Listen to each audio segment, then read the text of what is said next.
परभणीमध्ये ऊसाच्या शेताला आग लागली। पूर्णा तालुक्यातल्या चुडावा इथली ही घटना आहे। शॉर्ट सर्किटमुळे आग लागल्याची प्राथमिक माहिती आहे। या आगीमुळे शेतकऱ्याचं लाखो रुपयांचं नुकसान झालंय। महत्त्वाची बातमी सध्या परभणीतून येते।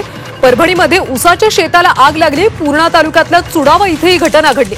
शॉर्ट सर्किटमुळे आग लागल्याची प्राथमिक माहिती आहे आणि या आगीमुळे शेतकऱ्याचं लाखो रुपयांचं नुकसान झालंय।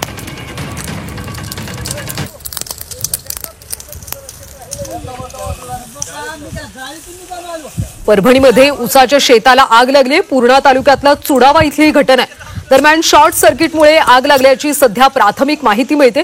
मात्र आगीमुळे शेतकऱ्याचं लाखो रुपयांचं नुकसान झालं।